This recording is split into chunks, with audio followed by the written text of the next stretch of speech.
so everyone is aware of that because we did have friends who weren't able to make it and wanted to see. Okay, see, this is now you know why I always call Paul Kipnis when I have a question about something. So thank you again for joining us. We are gonna just introduce ourselves. So I'll start. I'm Jordana Flores, and I'm the director of URJ 6 Points West. That's a new name for us. If you don't recognize that, we used to be URJ 6 Points Sci Tech, but we added an arts track to our offerings. So we couldn't call ourselves Sci Tech anymore. So now we're 6 Points West. So I was looking at the enormous parenting lift that we have in front of us with helping our children go from quarantine back into whatever this new normal thing is going to be. And I wondered if we already know from helping kids leave home and go to camp, if there were some similarities there and if we could use what we already know. So when I have a question like this, I call Rabbi Paul Kipnis. So I'm going to turn it over to him to introduce himself because I'm so glad that you picked up the phone when I called you. Always. We are thrilled about 6 Points SciTech and also now the Creative Arts Camp, and your leadership as director has been a boon for the West Coast Jewish camping and also for our congregation, Congregation Orami. I'm one of the rabbis at Congregation Orami in Calabasas. I'm standing in my sanctuary. There is the Torah right there. Okay, I'm not really in the sanctuary, but I could be. I'm in my home in Tarzana. But it is wonderful. Every summer we send usually 40 kids to various Jewish summer camps run by the Union for Reform Judaism. And it teaches them incredible skills. We'll talk about that. Thank you. And so to test my theory, when I called Rabbi Paul, he said, well, I think we really need Dr. Lisa Spiegel. So let me call her. So Dr. Spiegel, will you also introduce yourself? Absolutely. And I was so glad he did. I'm Lisa Spiegel. I am a licensed clinical psychologist. I wear lots of hats.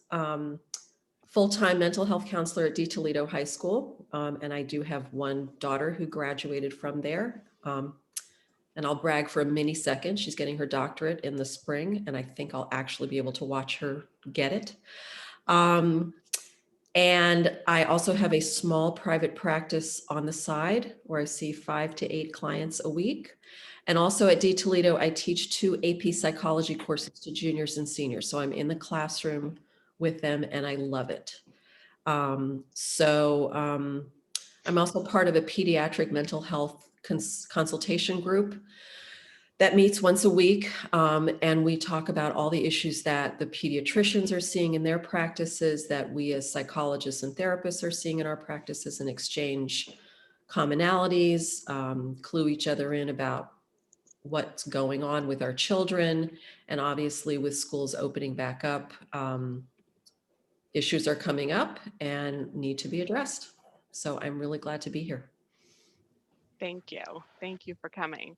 So I'll just repeat again that frame because I know I have COVID brain. So what we really wanted to talk about here is this feels like we've been hearing the word unprecedented for way too long. I think we all want to ban that word from our vocabulary. But is this task that we have ahead of us so different from what we know about launching kids to sleepaway camp? And are there things that we know about how to do that where that really could be useful as we think about this time that we have in front of us now, getting back to normal? And we'll talk about that. A lot of schools are starting up after spring break, and we are starting to think, hopefully you're starting to think about summer camp.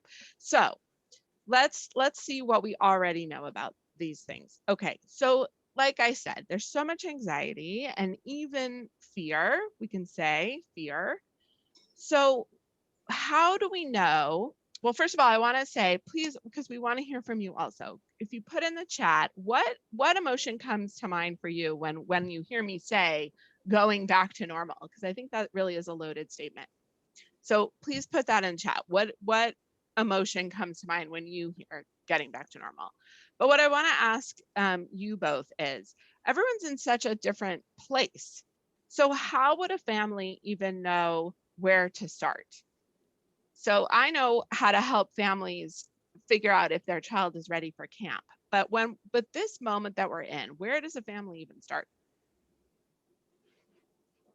Paul, you, Paul, me. Okay, I think the most important thing is to realize that it's going to be a very long time before we get back to normal, what we perceive as normal. Because if you talk to different families, look at the news, every school, public and private, is establishing their own way of the road to normal. And it's going to be a bit of time before our schedules can look as they did, let's just say, last March 1st. We've been doing this over a year. Most things shut down as of Friday, March 13th, a little bit before then. I know D. Toledo closed down March 16th officially. So it's going to be a while before we're at school 5 days a week, normal schedule, everybody in a classroom doing the things that felt normal and being physically in the same place. So that's something we all have to reckon with first. What do our normals look like first as we're going down? You know, I can't help but think of the yellow brick road. We're not at Oz yet, but we're on the road.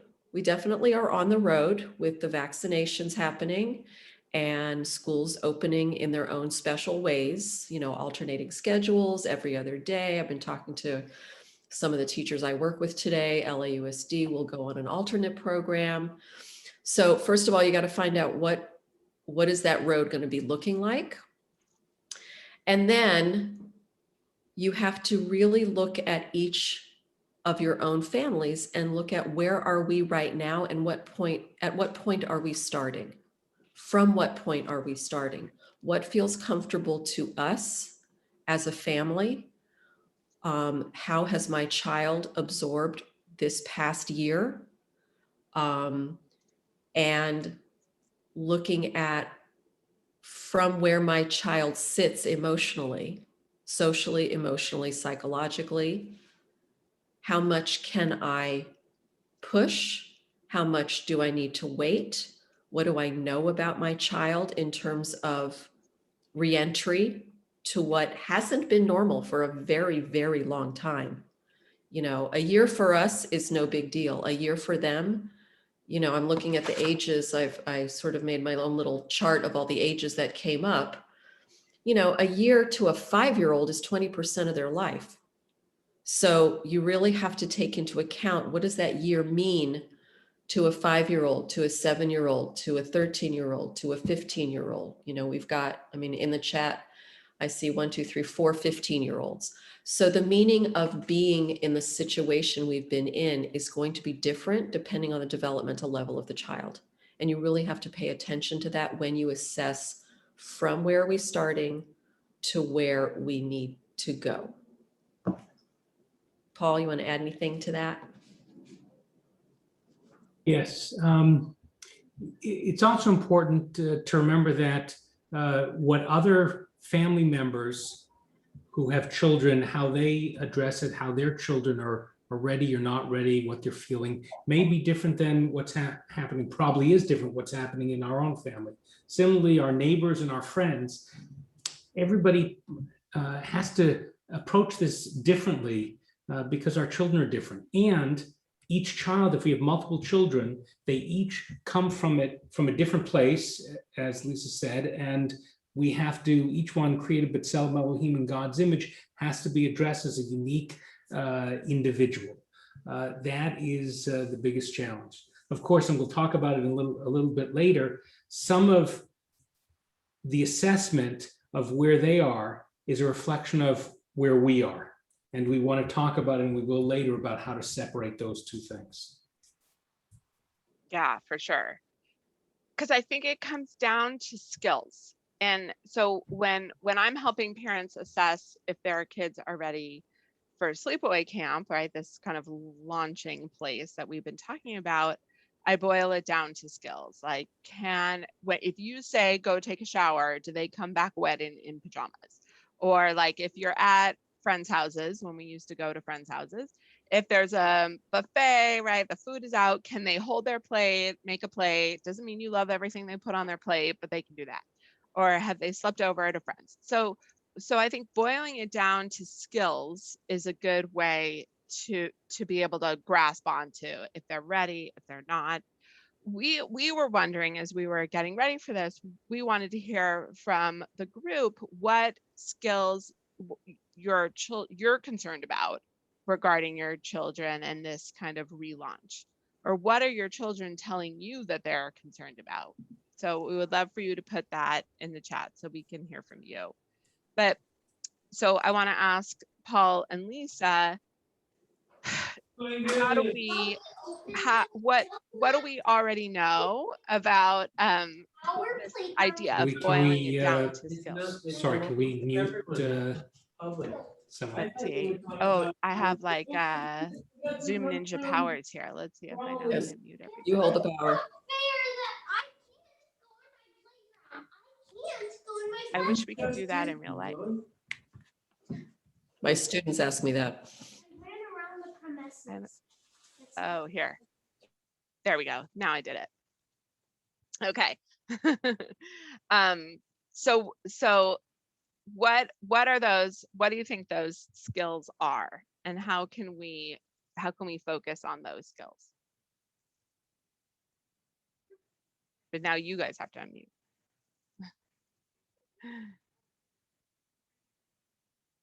Oh. I'm thinking about all the social skills that our children haven't been exercising, because instead of working with a group of children in school or large numbers, they're only connecting with friends or neighbors or those who are there. I'm thinking about the kids. Rachel Dashevsky just dropped it in the chat, who have been interacting with their friends merely by text or over screen. What's different when we get in person, when we're literally in each other's faces, and have to do that? For younger children, when they have to share in different ways, when they don't have mommy or daddy there to help pick them up. What are the challenges and issues that our young children and our older children are facing, having come out of the pandemic? Lisa, we were talking about some of the experience, how the children, how parents look at these experiences. Is it PTSD or is it something else, having gone through the pandemic? So, great question. There's a new way of thinking about traumatic experiences right now in the medical community, and it's starting to shed into the psychological and psychiatric community. Instead of thinking about whether a child, excuse me, has PTSD or something like post-traumatic symptoms, which I'm sure many of our children will have and do have, especially when they're going to be pushed out of their comfort zone. And that also includes us as parents, which Paul mentioned, of course. There's something that is being talked about called ACEs, ACE, Adverse Childhood Experiences, and that many, many children can be put in categories where either abuse is one, obviously neglect would be another, but there may just be what are called household challenges, which is what the American Association of Pediatrics, American Academy of Pediatrics is talking about now. The idea that is the pandemic and what we've all been through in this last year and are still in, not as badly, but still in, considered an adverse childhood experience from which we need to help our children emerge? And the answer is absolutely. And this is the consultation group that I mentioned to you. This is one of the things we've been talking about, that this has been, another way to think of an ACE, an adverse childhood experience, is a chronic toxic stressor. And the idea is that our children have been living, and when I say children, I mean all the way up to 17.364 days. Our children have been living abnormally. They have been socially, emotionally, psychologically, physically living in an abnormal way as compared to how they should be. So for example, teenagers, especially once they are close to driving age and on, but still in high school, they should be working on separating from their parents. And so, my juniors and seniors in high school have had enough of their parents to last what they think is a lifetime, because they've seen them too much and they know too much and they're monitoring too much and they haven't been able to get in trouble and be late and screw up curfew and do all the things that teenagers do before they go to college. Yes, Jamie Stein, you're absolutely right. The attention is unnatural. Well, and I heard someone else say, we remember when we put so much stress on, we should have dinner together every night. And I recently heard someone say, take a break from having dinner together. Yes. It's okay. Right. What did you do before? What did you do before COVID-19? Did you have dinner every night, or was somebody at gymnastics and somebody at soccer and somebody whatever? Probably not. The every night dinner is pretty unusual because kids have different schedules, parents come home later, whatever. So to try to institute something that's quote unquote feels artificial, and then to want to hold on to it now that we are emerging, I'm trying to think of it. I'm a big reframer. Instead of thinking we're trying to go back to normal, I'm thinking about emerging butterflies coming out of the chrysalis. It's time to come out of hibernation and try to look at it as a positive, and how do I help that creature emerge successfully? I'm reading what Karen's saying. Yes, Karen, you're absolutely right. The few times your 15-year-old's been with friends, it's supervised. That's just nuts. I mean, not a clinical term, but you know what I mean. That's just crazy, because they should be able to, this is when we want them to make not terrible mistakes, but some mistakes so that we can teach them and monitor them and, reward them for being good and all that good stuff. But to have them under our roofs so much has been very, I'm going to use the word, adverse to their development and to their independence. And even for the younger kids that were in the chat, the 8, 9-year-olds, the 13-year-olds, there has been this interruption in the developmental process. And this is not going to be pushing a button. Okay, we're good. Let's go. Now you can be normal again. Their brains are not wired to just go right back. Yes, children are extraordinarily resilient. But if we think about as well, Paul mentioned this before, what are the messages that we are also sending to them about letting them go when we have our own, again, not a clinical term, but you can take it, our own mishigas about letting them go? What about, I worry about, I have 3 adult children. I touch base with them almost every day. 2 are local, 1 is not. But I hold my breath that they're making good decisions, and I don't guide them unless they ask, because they're in their 20s and 30s. But we still want to be their guides, but developmentally, they're just a little off kilter. And I know that our children, especially the younger ones and teens, they've had a 1-year interruption of development in many ways.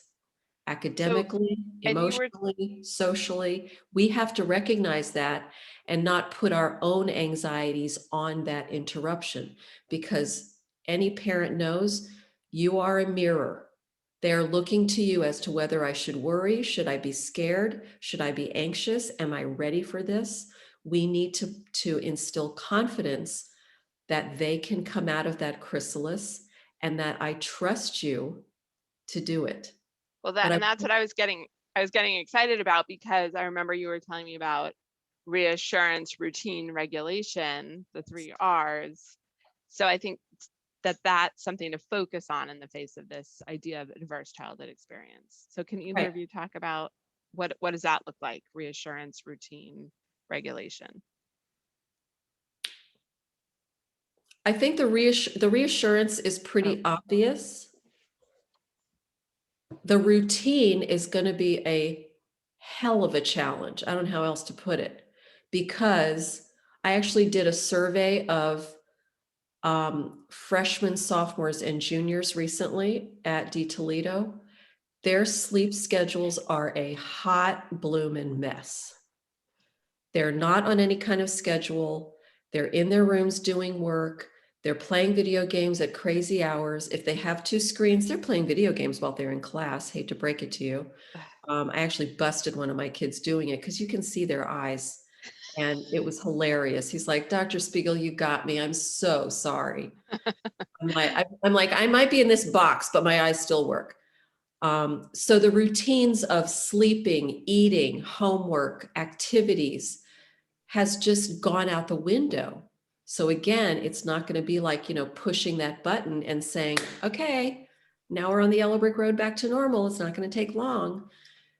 There might have to be some bad guy parenting happening, because you have to reestablish the routine. And again, this is a pediatric recommendation. That reassurance, we've got this together. The routine that we need to reestablish of eating, sleeping, studying, playing, working, eating, even being together, has to be reestablished. And there will be pushback, especially in the older kids, the younger teenagers. So one of the things that my wife and I talk about, we wrote a book, Jewish Spiritual Parenting, a number of years back. And one of the things we talked about is that the parent or parents in the family will want to sit down prior to talk to the kids and think through what are the things that we have to return to our family routine.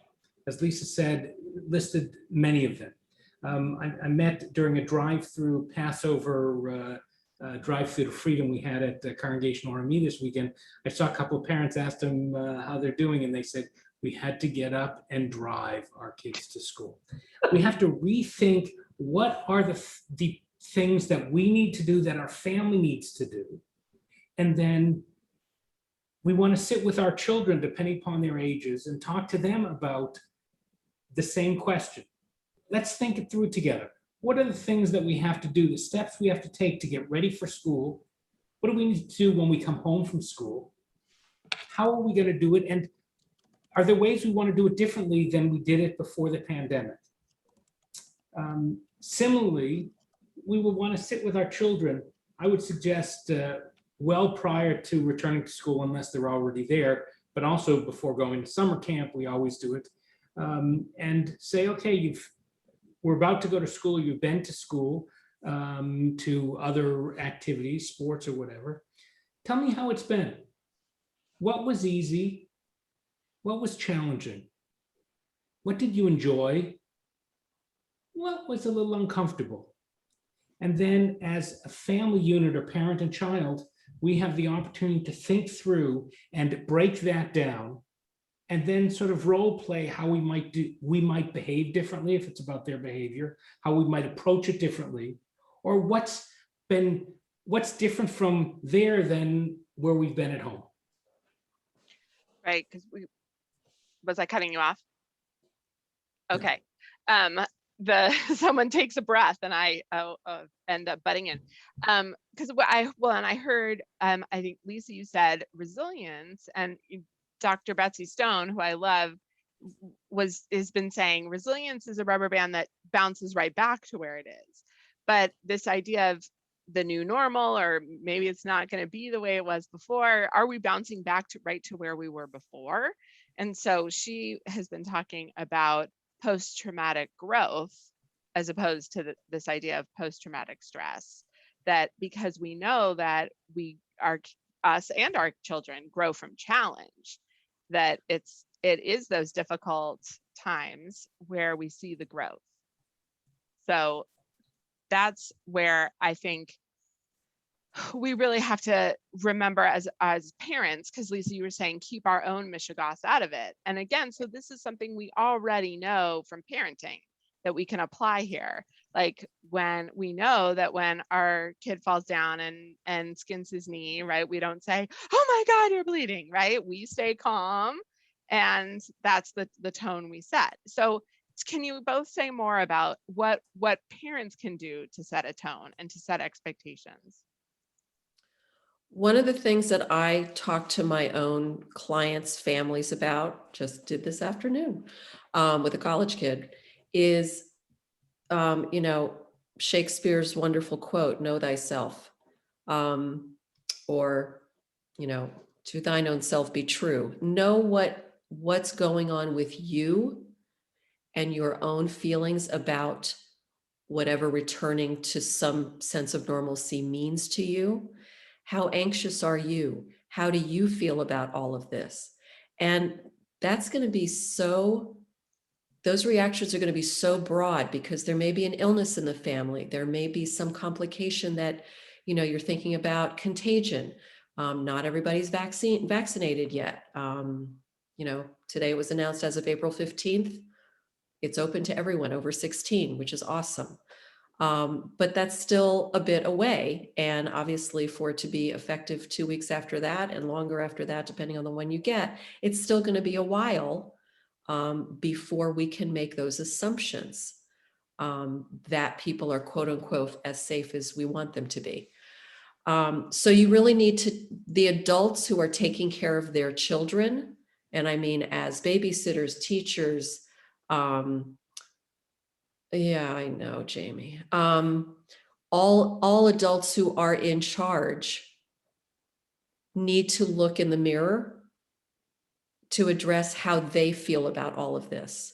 Because just like in any, just like Jordana just said, in any situation, you want to be the calming influence. You want to be the one that the kid looks to when you get to school and drop them off. And you should have a smile on your face, not look trepidatious and terrified. Because if you do, they are.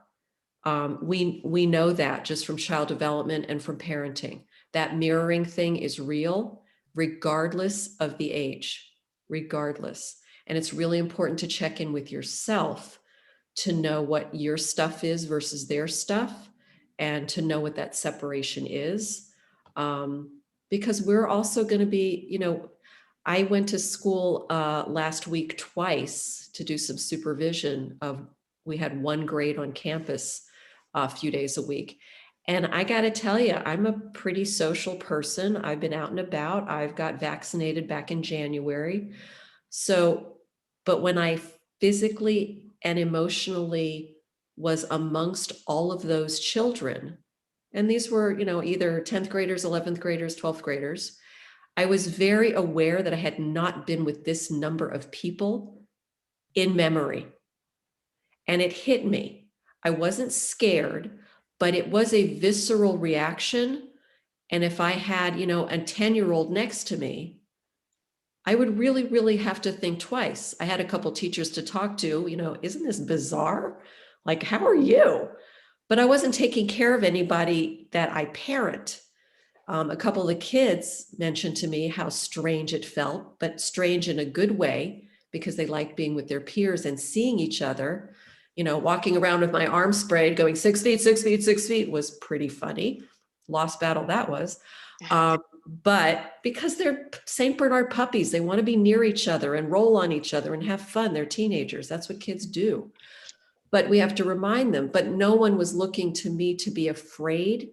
And I was very self-aware of what I was projecting and exuding, because I really, really wanted the kids to want to be there, just as if they were my children. So we kind of say, what do I do for my kid? What do I do for my kid? It's super important to ask yourself, what do I do for me as all of this is unfolding? And I don't think parents and caregivers do that enough, because we just want to take care of our little charges first. But, you know, it's the microcosm example is the oxygen mask on an airplane. You put yours on first. But what if we are still scared? Like, how do we just put on a happy face?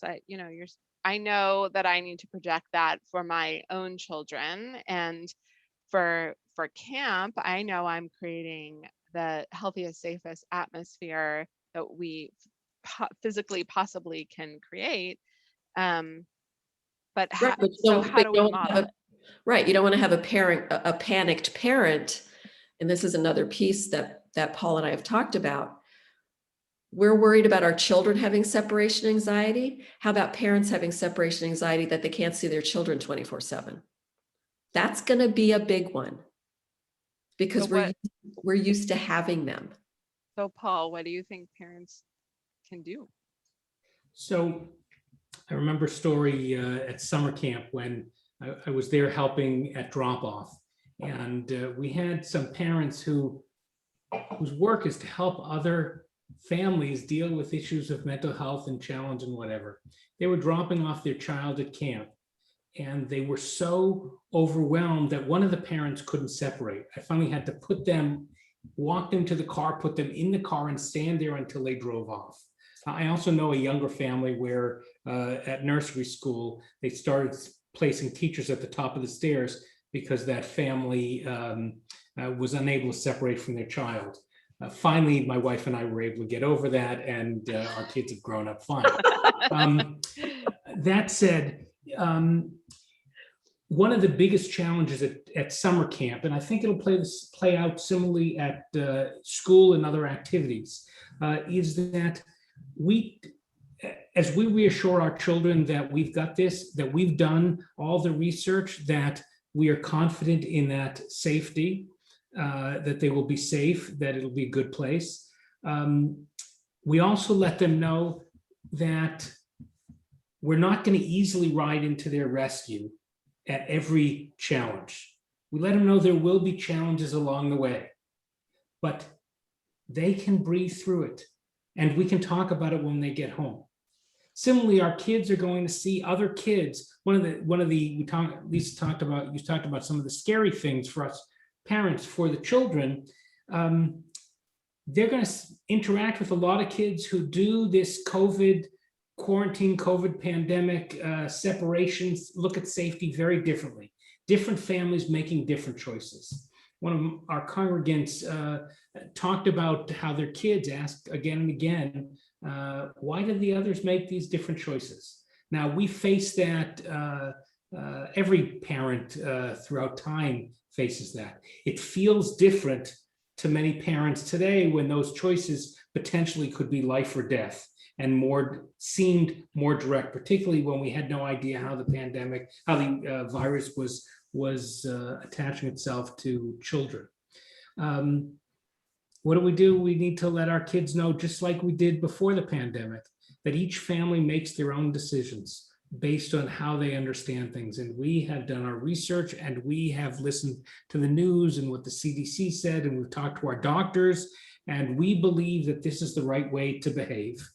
And if friends aren't doing that, you can separate from them, you can walk away from them, or we can talk about it more when you get home. Sadly, everybody else's decisions impact the public health. The other thing I'd like to add in terms of helping our kids is make sure we talk about the disappointments. Not being able to wear pajama bottoms to school or every day. Not being able to just run to the refrigerator whenever we want a snack. Not be able to turn off our screen whenever we want to do something that isn't quite right, isn't what happens in school. Once you're in person, you have to stay there in person. Talking through those kids, particularly at night, that nighttime bedtime ritual is a perfect time to be able to experience those and walk those through with our kids, to think about those. And the weeks after they're back at school and when they come back from camp are rich times to reflect and then be positive. but always be positive with your kids, because the parents will send their kids to camp and say, if you can't do it, I'll come pick you up. Those kids sink before we get anywhere into camp. Well, and that's exactly what I was going to ask you to elaborate on, because when you said you went over it quickly, but I want to go back to it where you said, we're not going to swoop in and rescue you. And I think that is the same idea. Because again, I think I said it earlier, we know that our kids grow from challenge. So this is a challenge. And the idea that we somehow need to protect them from being cold, tired, hungry, lonely, sad, when we really are supposed to be preparing them to be cold, tired, hungry, lonely, sad. And going away to camp really is kind of an easy way to do that, because once they're away at camp, we don't have to watch them be tired, tired, hungry, cold, lonely, sad. We can take care of it at camp. They get through those and they come out stronger on the other end. So this is a perfect example of a challenge that we know we can grow from, but that we don't need to fix everything, and we can let them feel their feelings and kind of be a guide on the side through this transition. What I wonder what that makes both of you think of, because that's very familiar talk when we think about how to have kids be successful at camp. So how are we applying that to this moment? Right. And we always, I mean, whether it's school or camp, we should, and this will be the transition for parents and then transitioning for their children, is, we've been used to being the person that helps them through things for the last year, primarily, if not only. Maybe if you have a pod, you have maybe another adult or two that does that. But for the most part, parents have been the go-to adult. We tell our kids, find who's in charge, find the person who can help you, whether it's the lifeguard, the camp counselor, the babysitter, the coach, the teacher, right? If it's not the parent, it's somebody. And that's one thing that we teach our kids when they start preschool, day school, whatever, and then to camp. We make sure they know who the adult is to go to for help. Right. Well, they haven't done that. They haven't done that in over a year. So we have to reestablish that habit and that mindset to prepare them and not to overprotect them, that, you know what, now we're shifting. And this is where the preparation can come, whether it be the first day of school or the first day of camp. Now I'm giving, yes, I know you feel safe coming to me, and that's great. But in this situation, there are other adults who are going to take over. And I trust them because you would not be put in this situation if I didn't. And therefore, you should talk to your teacher, you can talk to the principal, you can talk to the head of whoever that adult is. We need to retrain them, or train them in the first place if that's the case, because maybe they don't remember if they're little, but to retrain them away from us and to the adult who will take care of them. Because that's how they're going to grow. I mean, I like what you said, Jordana, we grow from challenge, not from comfort and routine. That's absolutely true. And that's lifelong. I mean, we're talking about children, but that is lifelong. When we think about ourselves in our jobs, in our careers, in our marriages, when we have challenges and we fight for them and we process them and we speak for ourselves and we have, partners who help us advocate, we come out stronger. And kids have to be, that can be modeled, but in their own worlds, that too. Look what you did, look what you finished, look what you accomplished. And you didn't have to, I would have been there for you, but it wasn't necessary. Look what you did. And that can be a tiny, tiny thing, or it can be a very big one. But that transition is something that we have to start. We have to go back to, we have to resume that mindset, because we're also in the habit of, I'll take care of it because I've taken care of it for over a year. Well, and we kind know, of have to pinch ourselves and remind ourselves, wait, I got to stop doing that too. because learning to trust non-parental adults is one of the major tasks Right. of childhood that we kind of put a pause on. That's what I'm saying. That's where the Yeah. pause and the sort of the arrested development part, it's a strong term, but that's what I mean. We kind of put a hold on encouraging kids to do that because we haven't been able to. When I was growing up, there was a TV show called Hill Street Blues. And it was about a bunch of cops. And every morning they'd have the squad meeting. And just as everybody's collecting their things to go out for the day, Sergeant Esterhaus would say, hey, be careful out there. That statement, be careful out there, was a kavanah, what we call in Hebrew a kavanah. Kavanah lekaven et libo is to direct your heart. It's setting an intention. Those who do yoga or do meditation know that you set intention for that yoga session or that meditation session. What do you want to get out of it?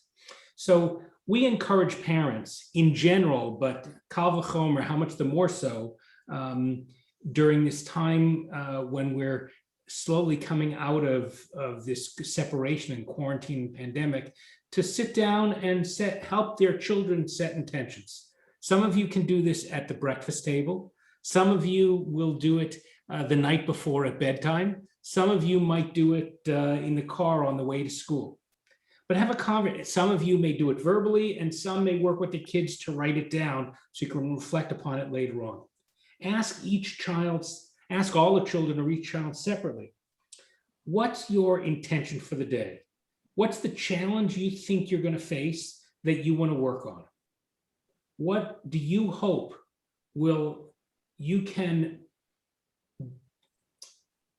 I would step back. What's your intention? What's the challenge you want to deal with? What do you hope to do at school or at camp or at whatever the activity is? And then later on in the day, when they come home, and it may be over dinner time, it may be after a shower, it may be at bedtime when you're tucking them in, we parents remember what their intention was and ask them how that went.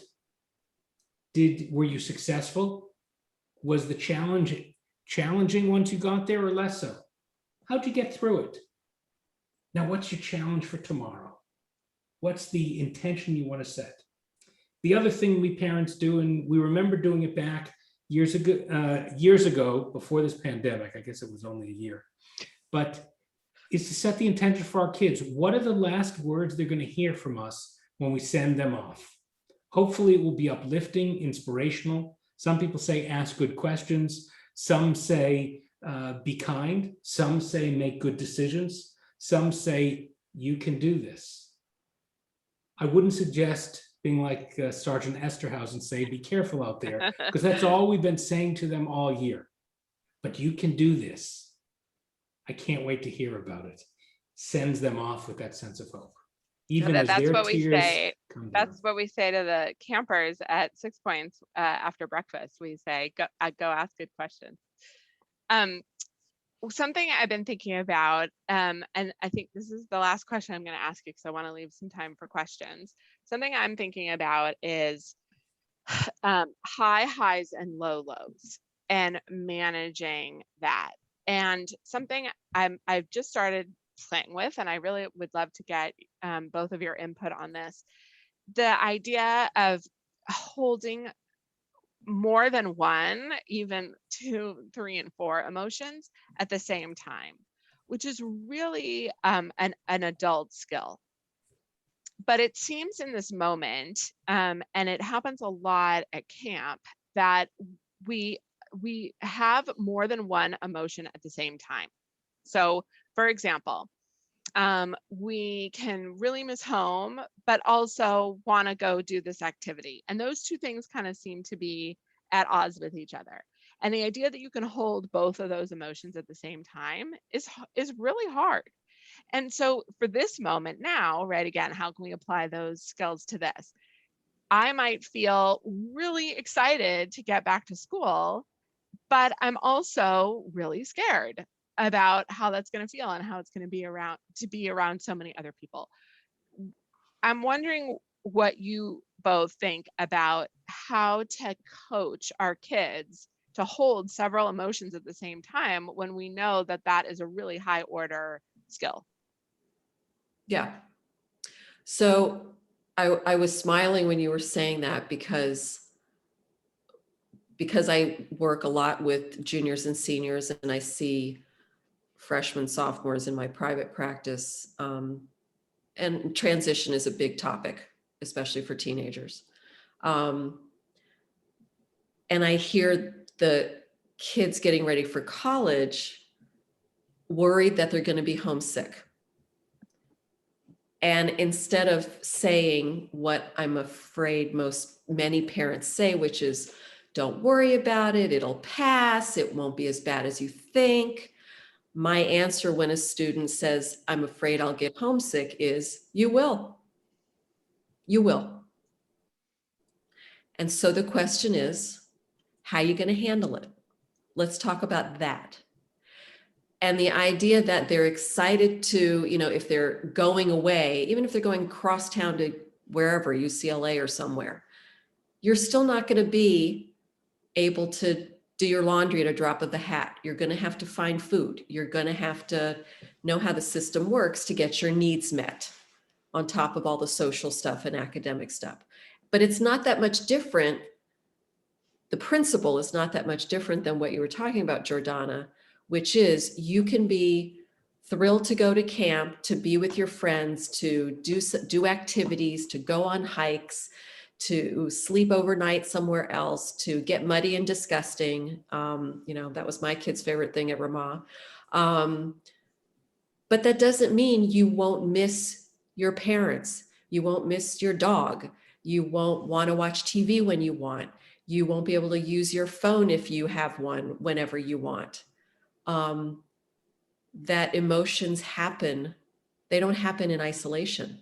That it is human for them to happen simultaneously. It's an assumption that everybody can name their emotions. So you want to be sure that kids can, and there are all kinds of charts with faces and expressions and how does that make you feel? I mean, it's, emotion 101, which every kid can benefit from. It can be really funny to do it as a family. You can find them online easily, what's that? And then once they have that language to label, okay, when you think about your first day back at school, which are the emotions that are relevant to you? And label them, and chances are it won't be one.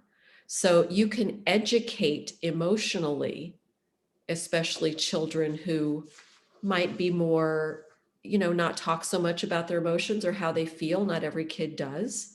But to give them the language to express what they are, and then you as a parent come in. I mean, and I know a lot of therapists who worked with younger children. This is kind of bread and butter of what they do. To give language to those feelings so that they're more comfortable expressing verbally what's happening, and the parent doesn't have to guess. It comes so easily because they've been given the language to speak. Oh my goodness, Jamie, I know. Well, I want to get to the questions, and Jamie has a good one to start. But Paul, did you want to comment about this idea of holding several emotions at once and how we model that for our kids? How do we model it for our kids is to figure it out for ourselves, which is challenging. Michelle and I, as we go back to work in various ways, are adults. We have no kids in the house, but we are talking a lot about the joys and joys of going back, what we are sad about, what is difficult for us, what we're afraid about, and what we're looking forward to. We do in our Mentify program every other Sunday. It's a program, an alternative to religious school that is grounded in the notion that we parents want our kids to grow up to be mensches, good, compassionate, caring kids. So we use Jewish texts and Jewish tradition and rituals and holidays to teach our children how to do that and our families how to do that. We start a ritual at the beginning of it in circle time, if you will, with kindergarten through sixth graders, on talking about our oys and our joys. And as a family, we did it, and it was awkward the first couple of times. And then it became natural. Create specific times to talk about that with your kids. It might be okay to talk about what I'm nervous about, not about them, but about in my own life, but how I'm pushing through it, because I know it's going to be okay. And I'm going to do it, and you can do it too. Now, that may be for older kids, not younger, and we want to make sure we're not going to terrify our own kids with our own things. Yeah. Well, I'm going to protect time, and we're coming to the top of the hour. So I want to invite anyone to put a question or a comment in the chat, something you wish that we had covered that we didn't. And while you're doing that, I want to answer the question that is there, which is, camp seems like the opposite of how we've been living in the pandemic, and how can we prepare for that, and how will the counselors and staff be prepared for that? It's true, and that it is true that camp is the opposite of the pandemic, which is why we had to break our hearts and cancel camp last summer. But I think everything we're talking about transitioning from the year we've had into this next phase is the epitome of camp. And that's why I'm so excited for this summer, that we get to help kids figure out how to name their emotions and feel their feelings and have moments of sadness and trust different adults and self-advocate and have independence, build skills so that they can build their own sense of self. That's all the stuff that camp is about. So I'm so excited that we'll get to help parents and partner with them, as we always do, and give them the tool that is camp to help them with this transition. I'm really excited. The other piece that I just thought about and I wanted to address, there was a question where, let me find it. The Green family, they just hate wearing masks and are having a hard time keeping it up over his nose. Absolutely. So the expression of emotion may also be complicated by the wearing of masks.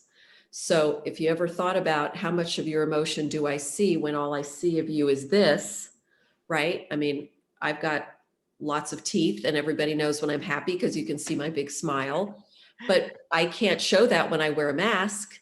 So people talk about, smizing, because you can see your eyes when they smile. The word is smizing.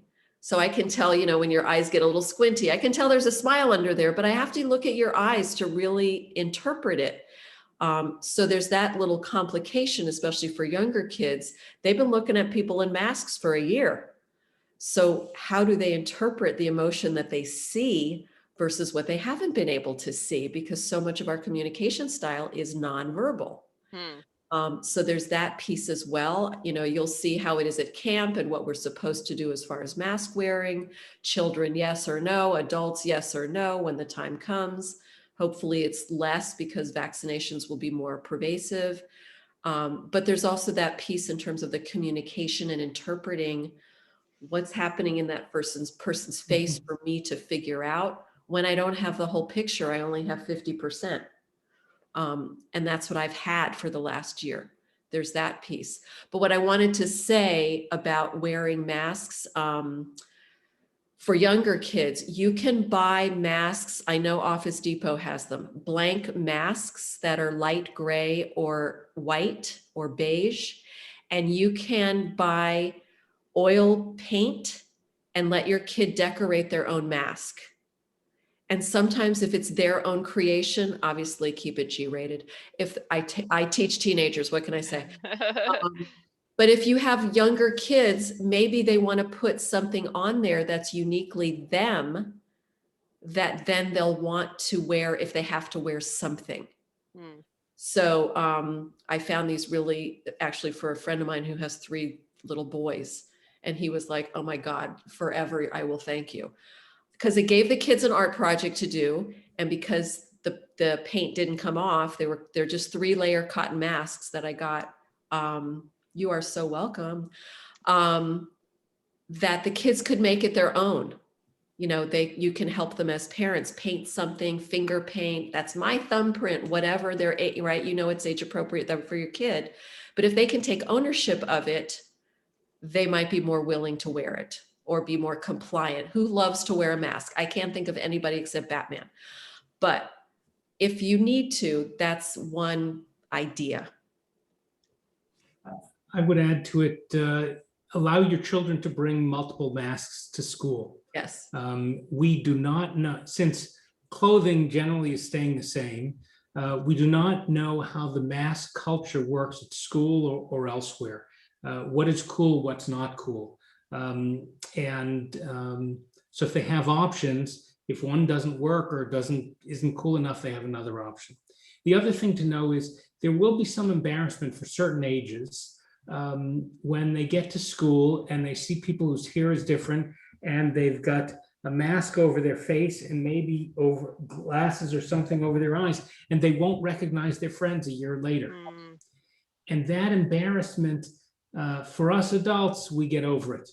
For kids, there's particularly preteens, 6th, 7th, 8th, maybe 5th, a little less so. There will be some social anxiety and real concern about that. So walking our kids through that and recognize and talking about that ahead of time may help them. That's such a good point. I didn't even think of that. Well, I'm going to invite again any comments or something, a question, something you wanted us to address in the chat. Clearly, the three of us could talk all night about this.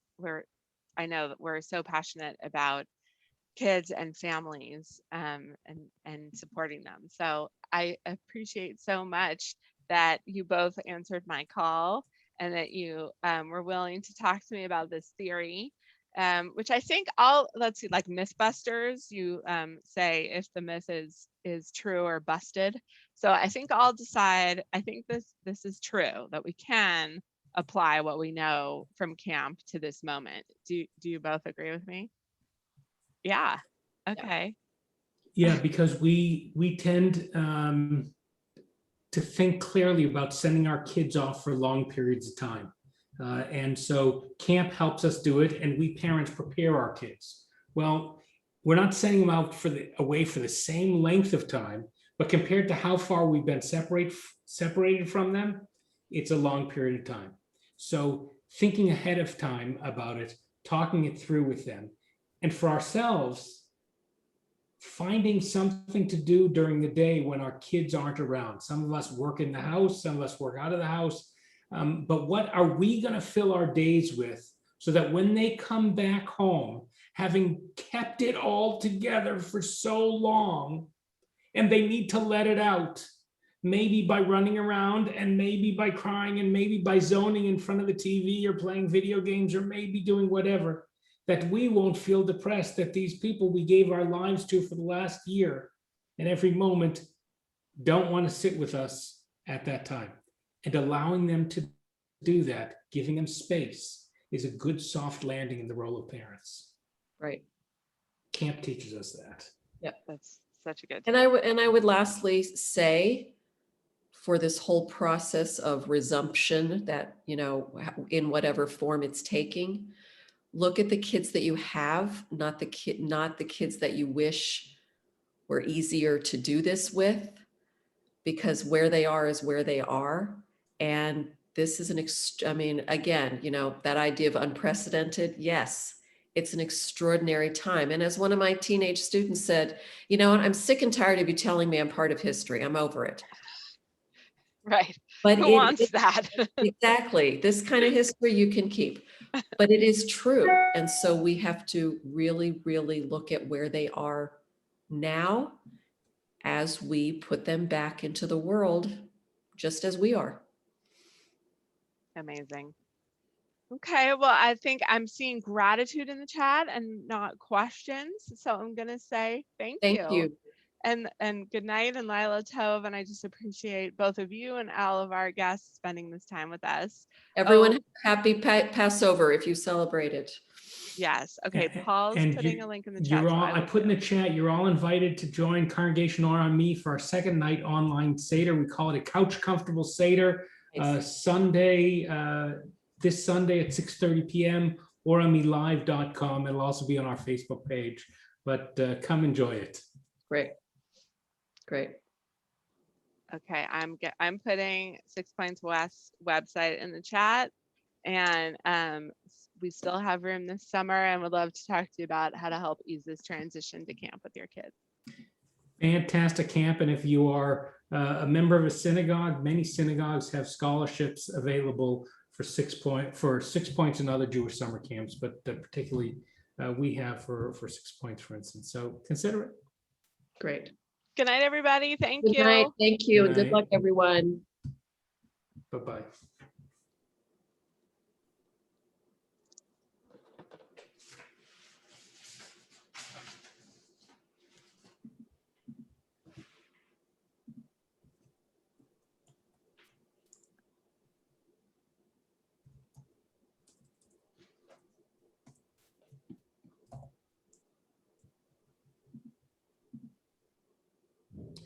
And then there were Stop 3. recording. See, I need you for both of them. Let's see.